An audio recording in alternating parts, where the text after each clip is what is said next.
In this video, I'm going to talk about my moss balls, how I make them for under $2, and how I was able to accomplish this amount of growth in only 6 months.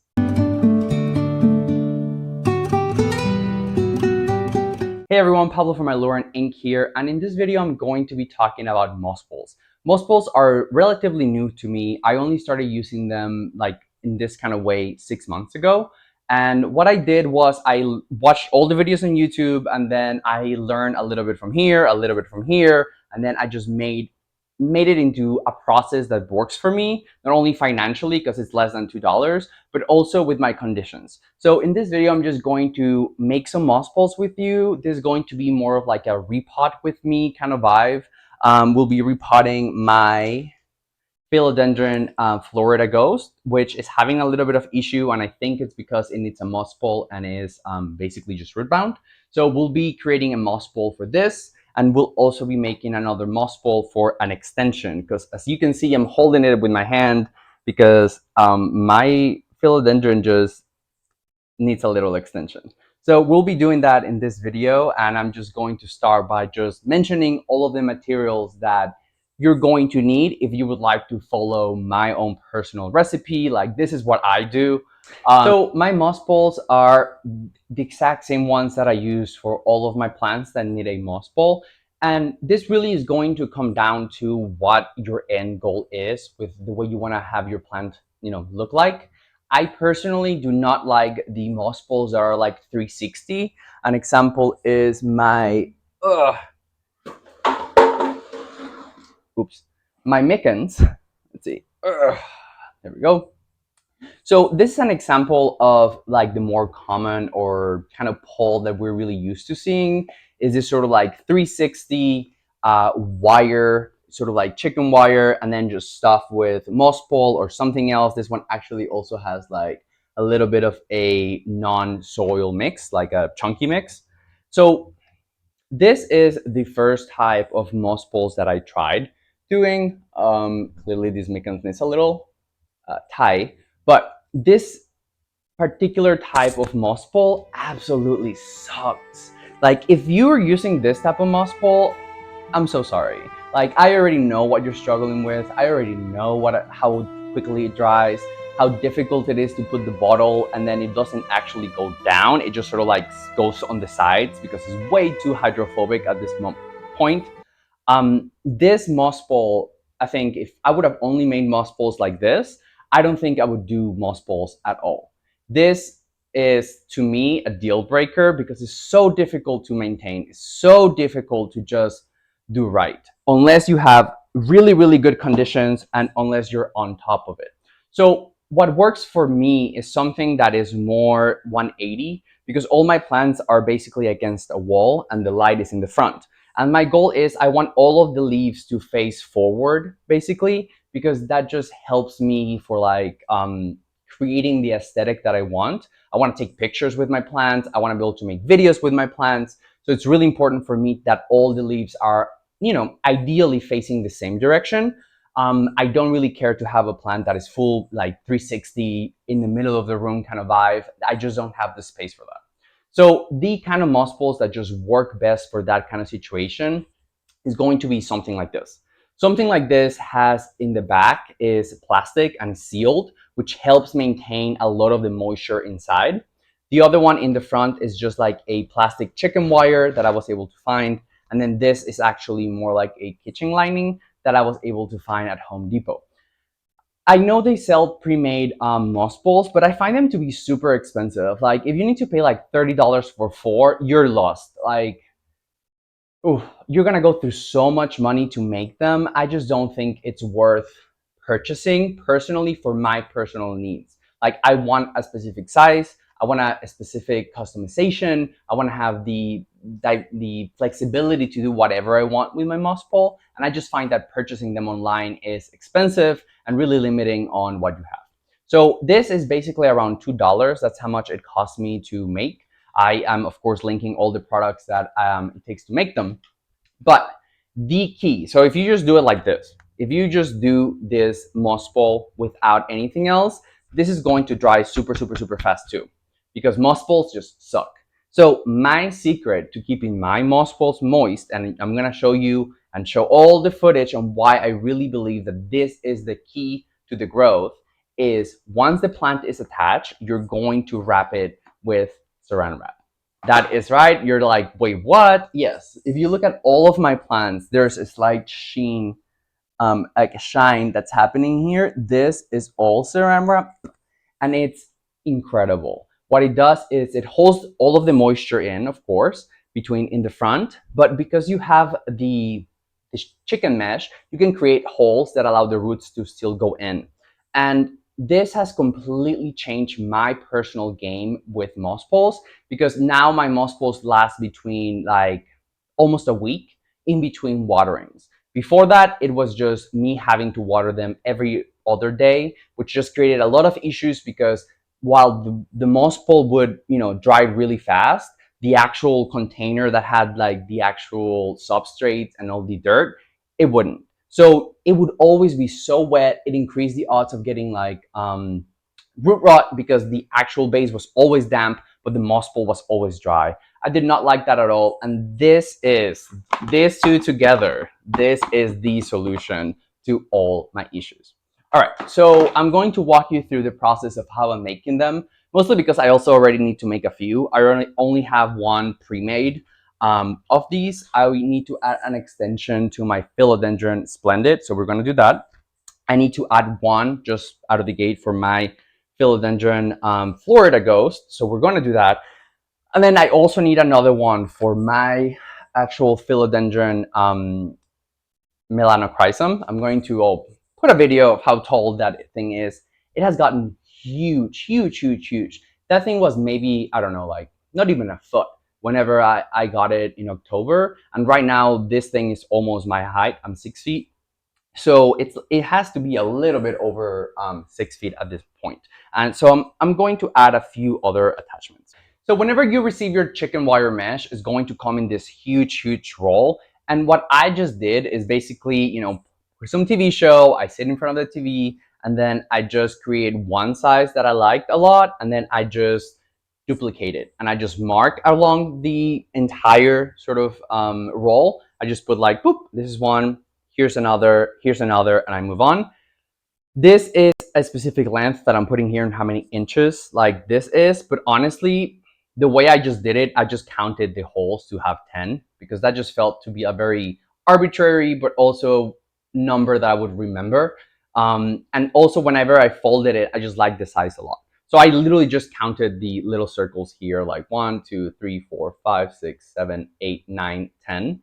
So that is literally my entire thought process behind it. You can customize this, of course, as big or as small as you want it. However, the smaller it is, the quicker it's going to dry. I just found this sort of size to just be perfect for my conditions. The second part is going to be the back, which is, look at this. Whoop. It's just this massive roll. This is the liner that you put on kitchen counters to prevent like the slipping. I like this a lot for two reasons. The first one was that it was super cheap. We love a budget. And the second one, that it had these little grooves in it, almost like lines. And my thought process was, okay, if I put the part with the grooves inside the moss ball, maybe the roots are going to touch it and then kind of go up them, because it almost creates like a railing for the roots to just go up. I'm not sure if that is like one of the reasons why all my moss balls have like roots coming out of the top, but it has worked out really well. So the process is really simple. I literally just had measured this size, and then you just basically fold this into the length that you need. So basically, I just do like match it with the length of it, whoop, and I just cut it whoop, right here, and that gives me the correct length for this. Then, of course, I'm putting all the measurements, like the actual measurements, but you can just sort of experiment and figure out what works best for your conditions. Again, I'm just sort of putting it over the other one and kind of just copying along. So the second big component that is part of just the moss ball is going to be what's inside the moss ball. Some people use like orchid bark, others use like coconut husk. I personally only use long fiber sphagnum moss. So the entire thing is full of sphagnum, which does make them heavier, but I just find that to keep the moisture like the best out of all the different sort of fillings that I've seen people use. I think just sphagnum works the best. But there's this issue, and if you're a houseplant owner, you know it. It's called fungus gnats, and they absolutely suck. There's nothing worse than just walking through your plants and seeing all these gnats everywhere, and it feels like you're like trying to catch them. I could not find a solution for them. Like literally, my solution for them was transitioning into LECA. I was like, screw soil, screw like chunky non-soil mix, because you still get like fungus gnats in there. I'm just gonna go with LECA, which works really well, except the moss ball is just sphagnum. So all the mosquitoes just went from the leca or the soil or the container up into the moss ball, and then the moss balls just became like breeding grounds for freaking just fungus gnats. It was a lot, and my only solution, and listen, I tried the sticky traps, they look ugly. I tried the mixing stuff in the water, it did not work. I am not eating these plants, and I hope you're not either. So what I use is this systemic houseplant. I don't even know where I'm reaching it. I'll put a picture here. This systemic houseplant insect control from Bonide. And what I do is I basically, we'll do it together. I'll show you, but I'll just walk you through it. As I dump sort of like the sphagnum like in it, I just kind of like drop it down the chute. And then I want to say like 1/3 in, I'll just sprinkle some of this in it, and then just continue with more moss, put a little bit more, continue with more, and then just kind of top it off on the top. The idea is that as I put the bottles sort of like on top and the water kind of drains, it is constantly just moving that systemic down the entire moss bowl, so the entire thing will kill the insects, and also ideally into like the leca or whatever the reservoir has as the water sort of drips. So we just take care of anything that could also be growing there. So this was key to getting rid of fungus gnats. If you don't feel comfortable using like systemic, I don't really have an alternative for you. This is just like, this is my recipe. If you want to change something, then that's your recipe.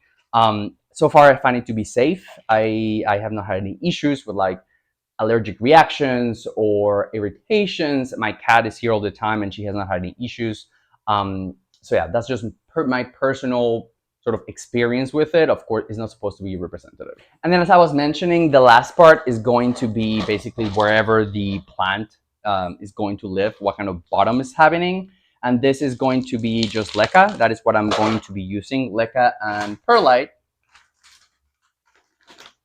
for my Philodendron Florida Ghost. So that is what's going to be in the base, and then the other one is just going to be moss.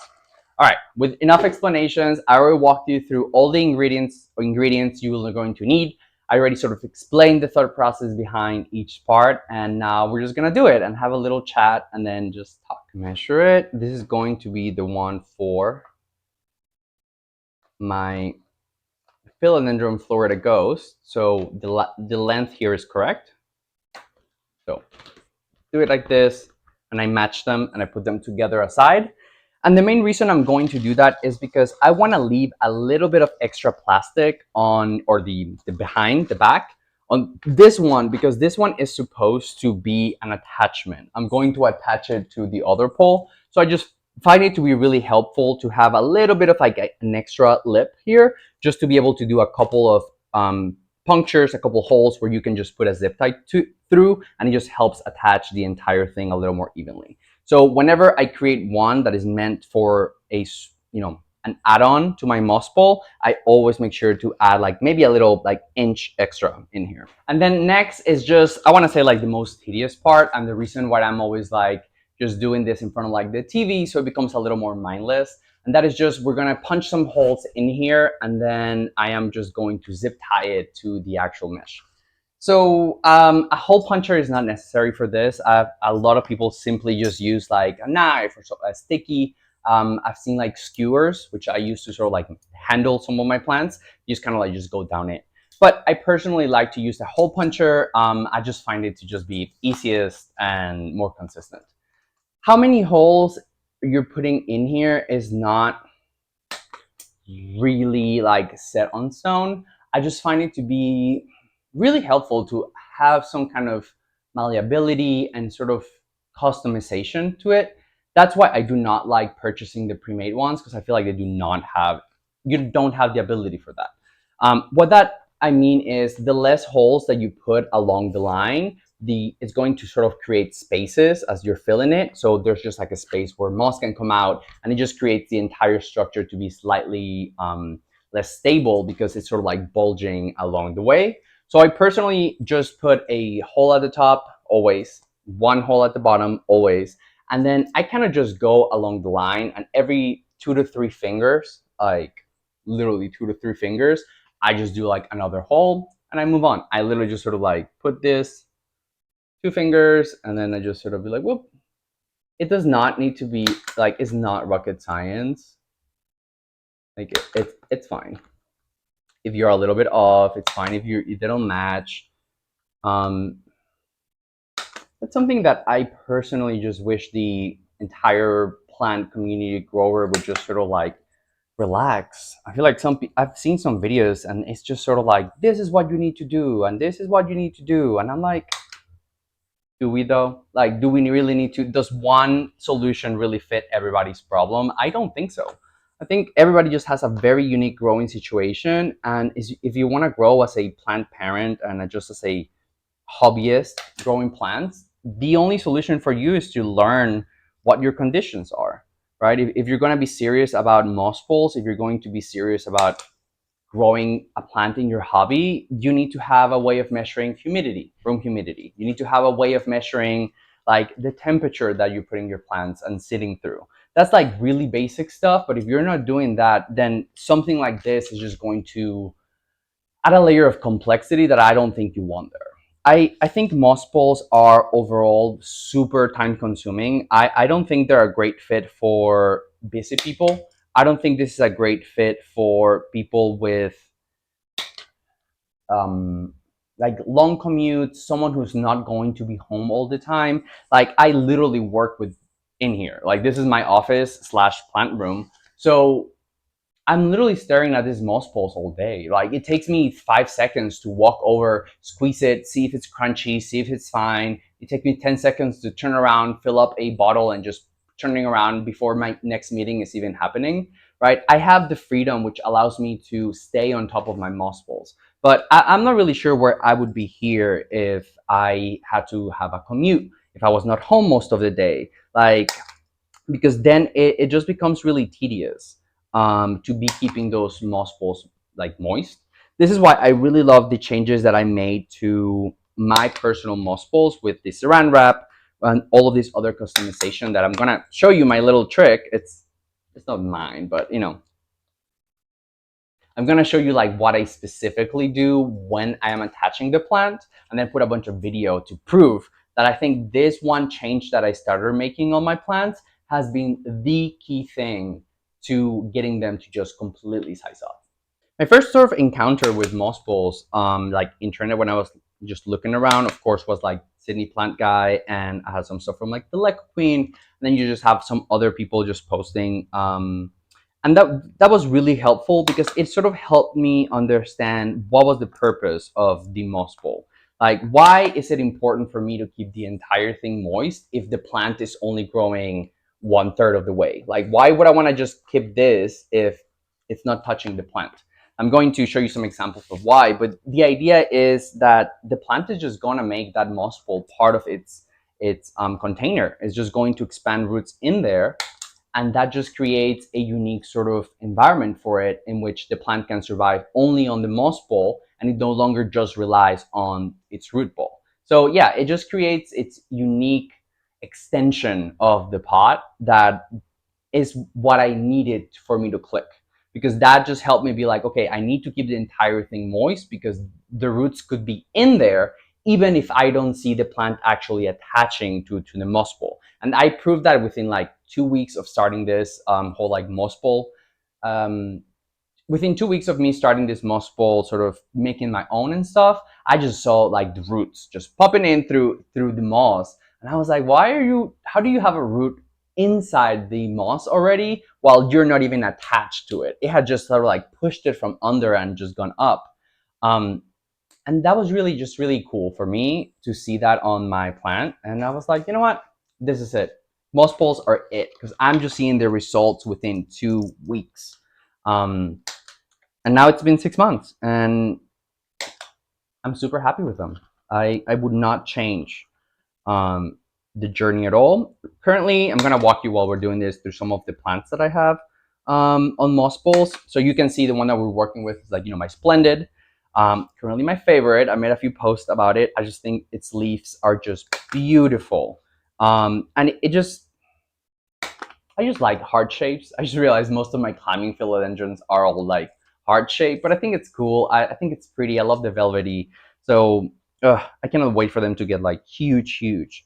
So I also have, I mentioned before, my Melanochrysum, which has just grown a lot. I used to have one when I lived in my house, back whenever Melanochrysum was like stupid expensive. And by that I mean, you know, a little one would cost you like $60, $70. And no longer is like that, fortunately. That plant did not survive.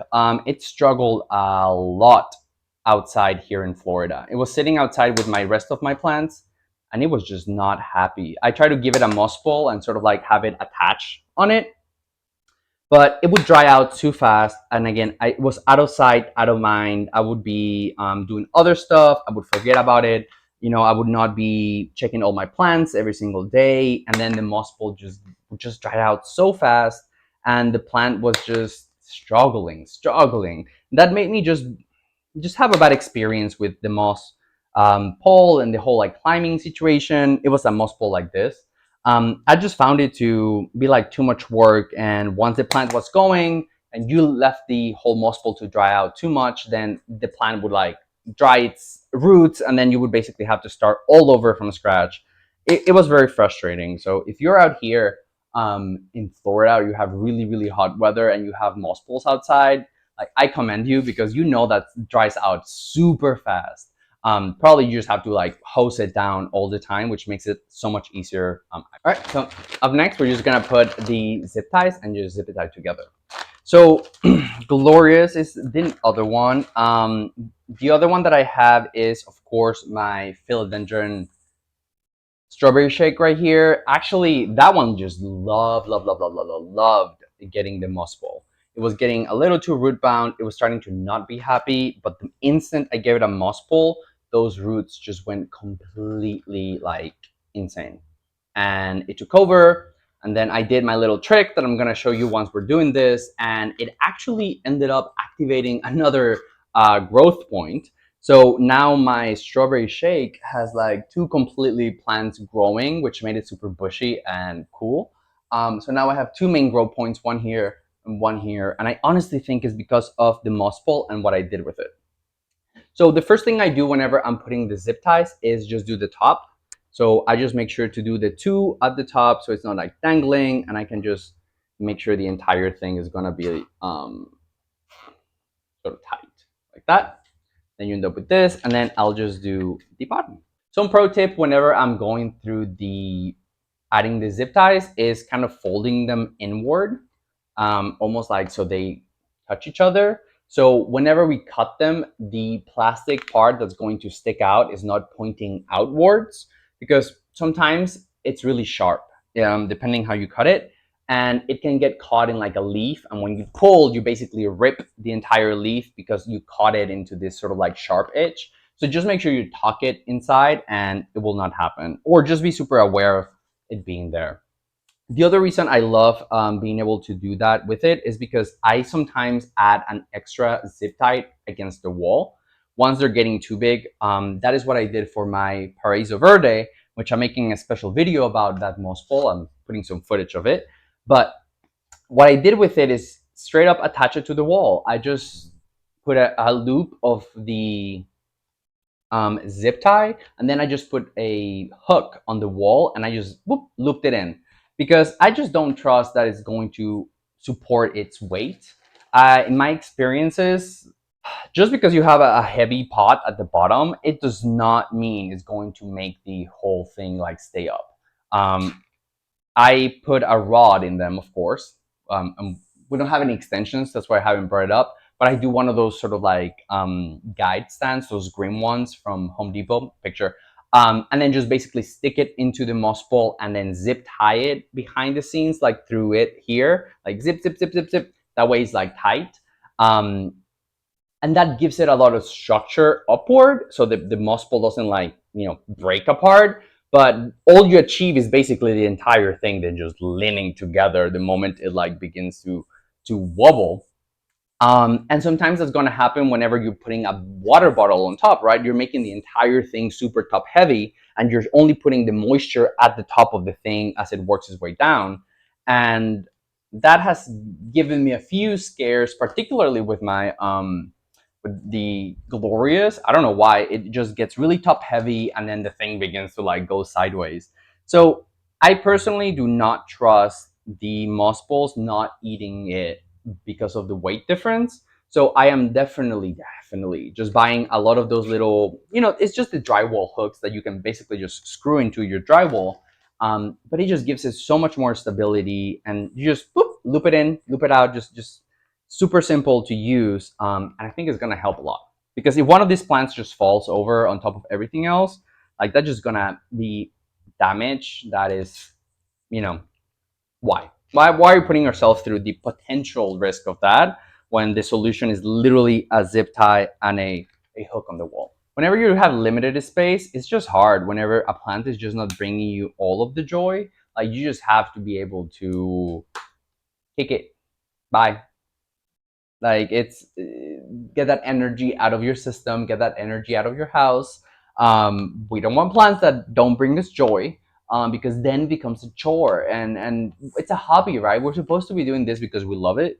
We're supposed to be doing this because, well, some of y'all have monetized it, so it became an actual business. But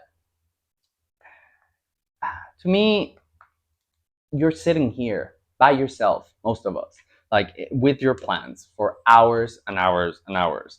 You care so much about them, you worry for them, you spend money, you spend effort. It's a very like nurturing focused type of hobby. So I think if you don't love it, like it will become a chore and you will burn out. So yeah, that's why I encourage people to join. Like if you don't are not part of your local kind of like plant swap group, I definitely recommend you just look it up on your Facebook, see if there's anything close by that you can go to and start meeting people, and then, you know, get rid of those plants and changing for something new. Like that's what I plan on doing with these plants that are just not bringing me joy. I might be able to get something cool because someone might appreciate it a lot better than me. Like I don't want to throw it away, right? And I don't want to just keep it and keep putting resources and just time and effort in it if it's not bringing me joy. So my hope is that I'm able to go to a swap and then just meet somebody who would love to have that plant. And yeah, just let the plant carry on. You know, just farming and just plants, taking care of any kind of plant overall is a very nurturing hobby, like I was saying. But I think it's particularly interesting, the fact that we are not growing something that actually nurtures us physically or in a sort of kind of like sustenance kind of way. Like I'm not growing tomatoes. We're not putting all this effort into growing something that's going to benefit us physically, right? We're doing this because it benefits us emotionally. Like we get joy, we get a dopamine hit whenever you see that new plant. You get a dopamine just hit whenever you touch the leaf, whenever you see a new growth, whenever you buy a new plant.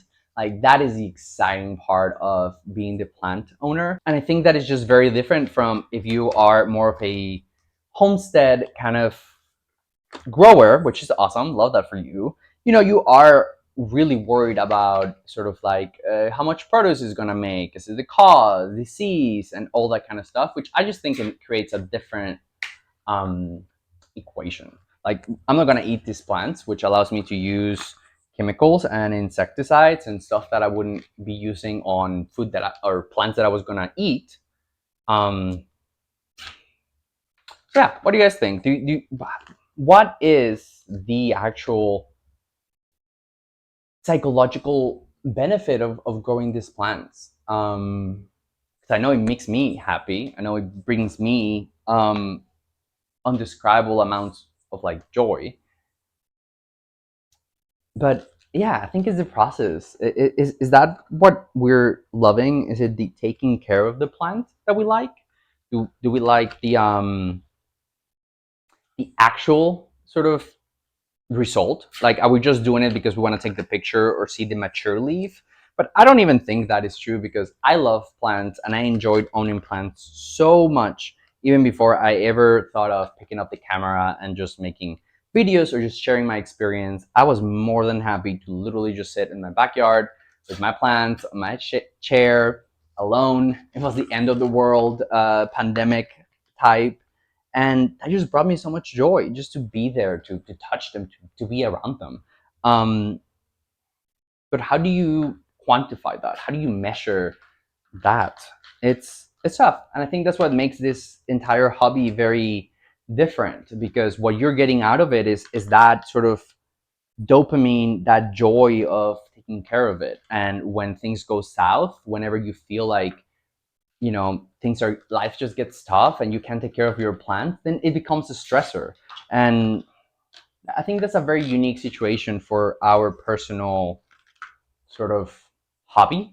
Because I mean, as someone who suffers from depression, sometimes depression is just gonna like get the best of you, and you just do not feel like getting out of bed. You do not feel like taking care of your plants, and then you feel guilty that you're not taking care of your plants. And then it just becomes this almost like a cloud above you of something that you loved now becoming a chore and a source of guilt, because you can see your plants dying, you see your plants not being watered, or not being taken care of, and you're there. You just cannot get the energy out of you from for your life to be able to take care of them. And then eventually one day, ideally, I know I do, the day changes and you come out from the other end, maybe a few weeks late, maybe it's been a month, but by the time you turn around and you go back to taking care of your plants, like you're gonna have some deaths and they're gonna look like shit, and maybe they're all dried up. And I know that happened to me a few times. I just forgot about my plans. I was so overwhelmed with everything, and I would go outside and it was just crisp.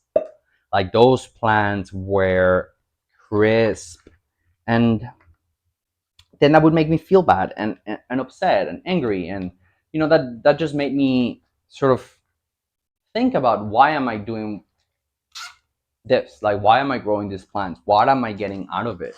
And yeah, to me, my answer is, I think, is the process. I love growing plants. I love sizing them up. That's why I've been so obsessed with, even with tissue culture, because it lets me have this amazing experience of a plant that I would most likely not be able to afford, and be able to grow with it from a tiny little thing until as big as it gets. It's almost, I like that, because it feels like it's me, the one who's having that impact on that plant. It's not like I'm buying or purchasing an adult plant that is already mature and huge, and you kind of just put it in the corner and you're done. I love when people do that, and I'm so happy they get the joy. But I don't particularly like buying big plants. I don't. It feels to me like the damage is done, like the work is done.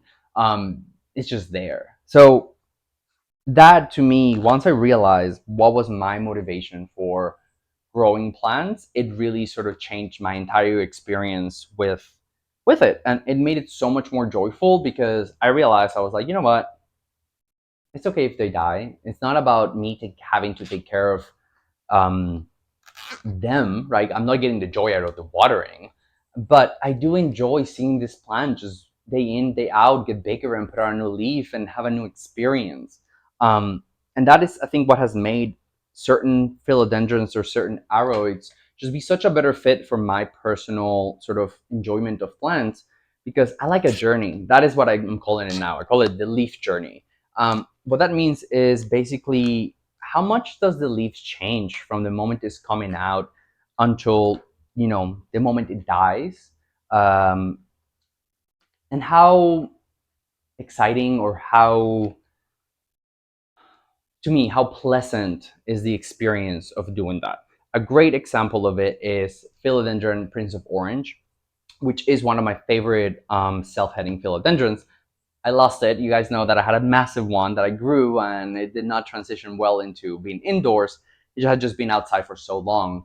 But having those leaves come out, this deep orange, and then when it would have some struggles, or if it would just be too dry, or stuff happens, like the leaf would just get kind of stuck a little bit, and it would create almost like stretch marks that were red on the actual leaf. It was this sort of like struggle, it's damage, and as time went on, the leaf would of course then turn more green, because that's what Prince of Orange does. It would turn then it would go from like a lime green to a deep green, and then as the leaf would just age, it would just turn yellow, and then you would get all this cool transition from green to yellow, but not in the I'm diseased, it's just an old leaf kind of way. It actually made it fun. It made it like a whole new experience, and having that just made me be very conscious of how much I love that. So now a lot of my plants that I have is, they are all about the experience, right? Like my Florida Ghost. Like, I love this plant because I get to see it go from this cool, creamy yellow with this beautiful like orange stem, and then it transitions into green, and then maybe a little minty, and the orange stem just gets green. I love that. I just want to see change. I just want to see that. All right, so we did it. We have finished making our the 3 moss poles that we wanted to make. So now we just need to attach them. So the next one we're going to try to do is going to be give a brand new moss pole to my Philodendron Florida Ghost. So I'm not sure what's happening with this plant. I make a really good video because isn't it pretty though? Like, look how white it is. It gets this minty color. It doesn't really turn green too much, and then out of the blue, a leaf, a yellow or a cream leaf just rotted and wilted and fell away from the middle of this stem. It wasn't even from like the bottom. It wasn't like an old leaf. It wasn't like the newest leaf. It was this random spot right here that just like fell out. So I checked the roots, and while we were having some really good root development, I realized how root bound it was, and that some of the roots down here were actually beginning to turn kind of brown. This is what the philodendron looks like. I put it in a plastic container to have the root ball sitting. This ended up having a lot more root rot than I thought it would, which is unfortunate. I was hoping I wouldn't have to like abuse the roots, but all the ones at the bottom were so like root bound that it created like a ring, and then in the core of that ring was all the rotten part. So I had to like basically feel for like the bigger ones and then just pull. So it got a lot of damage to its roots. So I hope you appreciate its beauty now, because I'm sure it's gonna lose a bunch of leaves. But that's okay, because what we're gonna do is give it a moss pole, and this is going to encourage the plant to put some roots in there.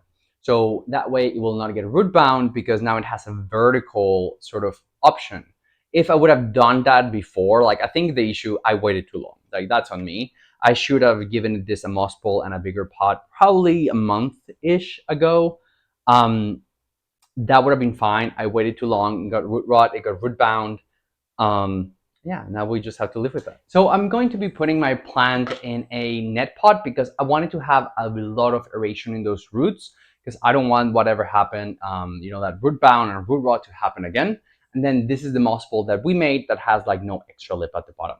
So you're gonna put it in it first, and then it's going to occupy, I want to say almost like 60 to 70% of the container. And that is okay, because what I'm trying to force the plant to do is to push its roots into the moss ball, into the leca that's going to be in it, and then hopefully upward as soon as possible so it does not lose its roots. So we're going to do this. Sometimes people stuff their moss balls like ahead of time. I find that not be effective, because sometimes you put too much moss and it gets really like dense, and then the roots cannot go through. I personally prefer to do like a method where I just kind of drop it from the top, and then gravity fills it in, and then as you water it with the water, it kind of like packs itself, and then you kind of just top it off whenever you make a little more sphagnum. So let's start that. First, we're gonna put a little layer of leca at the bottom and some leca in it, and then we're going to wiggle the plant. All right, let's do that. I'm gonna put like some through the middle because I want it to be able to like hold its size. Let's see. All right, so we put a layer of that, we put a layer here, and we're going to do a couple of new things that I actually had not done before, and we're just doing it together. So one of them is using some root crack. If you don't know what that is basically like mycorrhizal fungi. Skewer to just sort of tap a little bit of that dust in there. I feel like a shaker would be really useful for this. All right, so let's do the plant. Let's see. So what I'm going to do is, of course, most of my plants are facing one way, so it has a very clear front and a very clear back.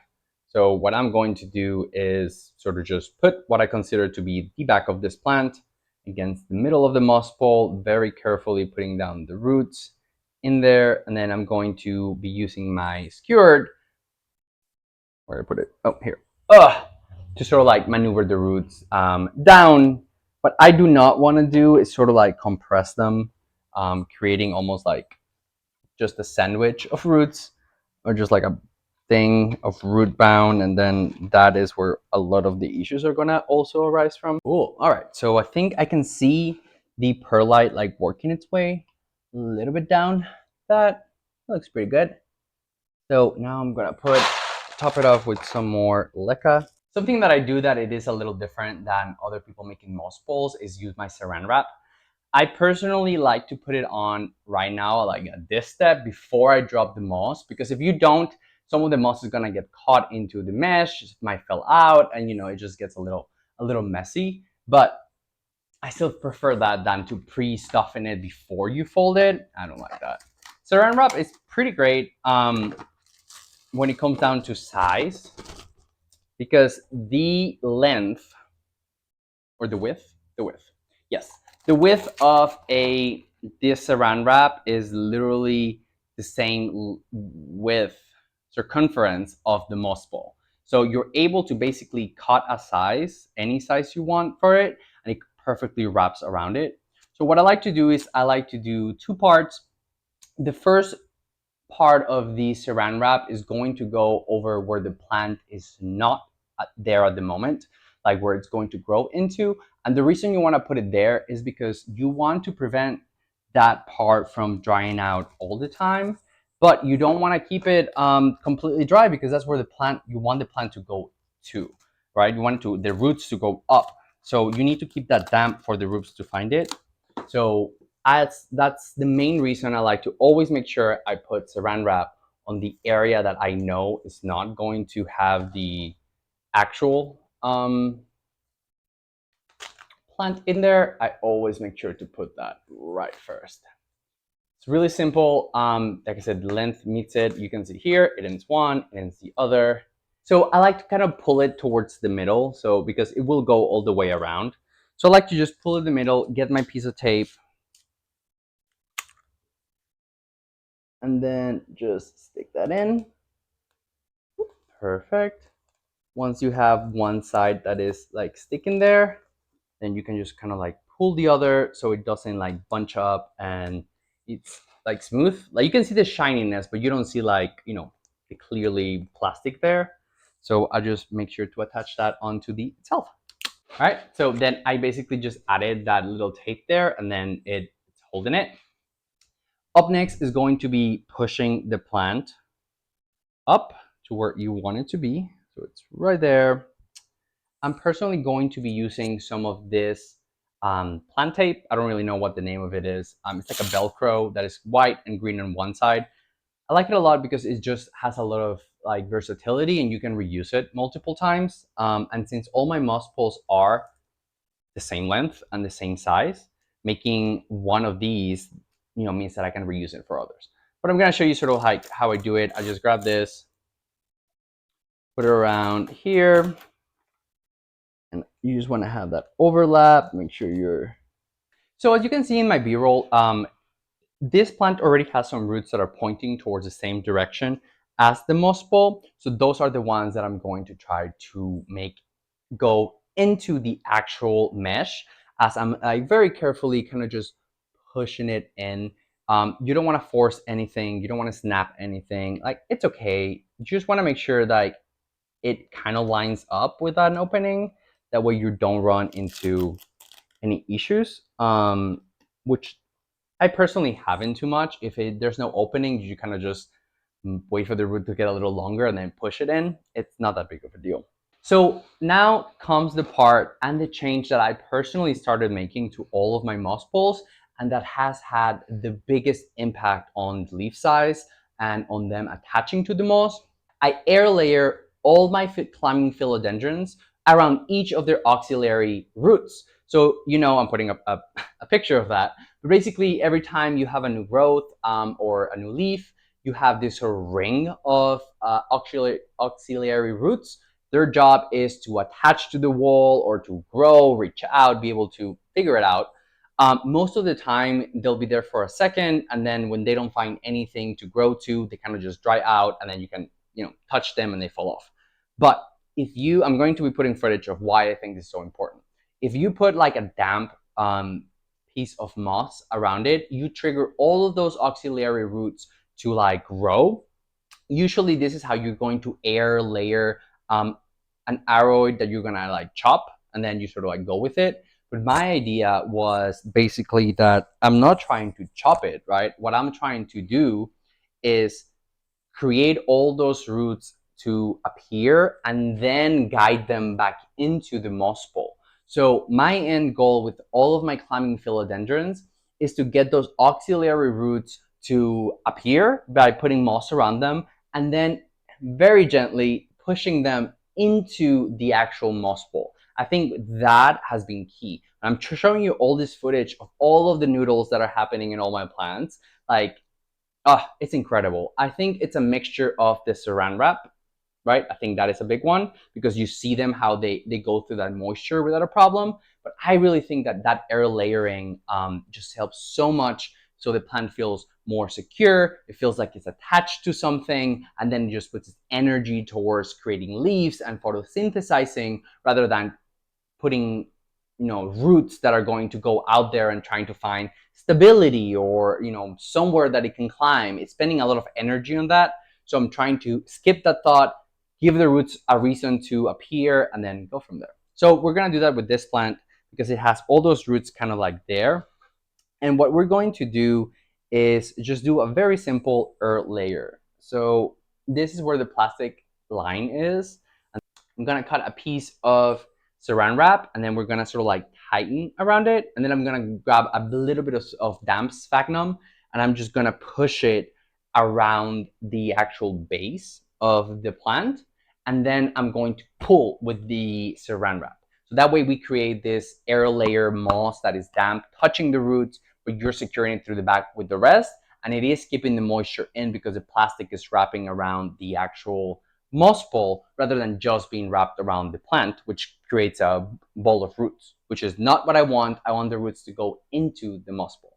Just make sure it's like halfsies, and then I just put it right here. I like to just with my fingers kind of like shred a little bit extra the moss. I don't like to keep it too whole. I mean, I'm not going out of my way to like chop it with like scissors or anything, but I just want to make it slightly like finer. Let's see.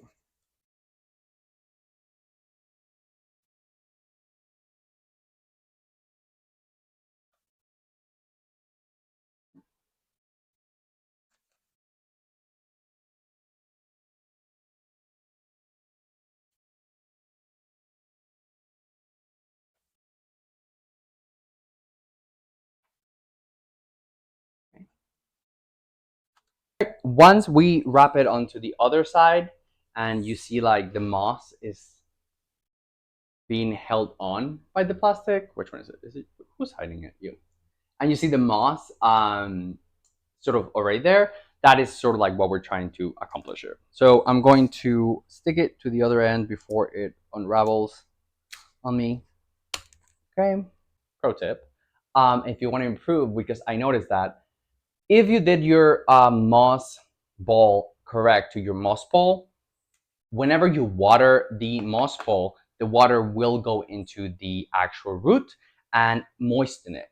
If it doesn't, I always have a little extra container that has my nutrient water, and then I literally just grab the little nozzle, and then I just kind of like just put it very gently onto the side of the base of this, and then just squeeze a little bit of water just to redampen that until you see like all the roots coming out, and then you're gonna be probably good. All right, so this is basically ready, at least for me, for to put some moss. So we're gonna do that. All right, so let's recap what we have done so far. We put our plant in here, right? We filled it up with some leca. We put a little bit of that root crack into the roots and where the roots were touching. We put a little perlite to sort of like filling the gaps where the roots were so they don't create like an air pocket where you get mold or gross stuff. Then we wrapped the actual moss ball with the saran wrap, and then we tied it in the back.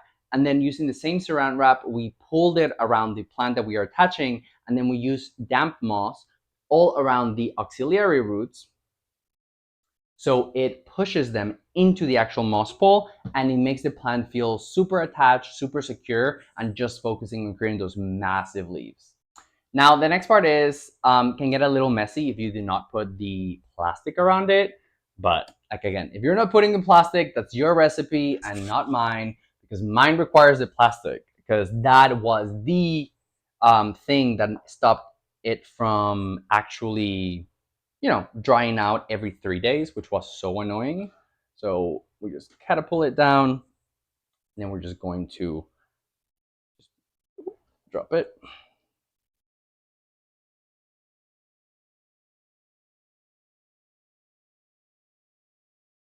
And then, of course, depending on how many gnats you have in your house, is how much of this you're going to be using around.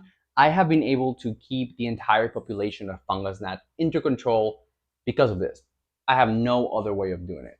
Because like I was mentioning earlier in the video, these moss balls are just going to get moldy if you don't have the good circulation.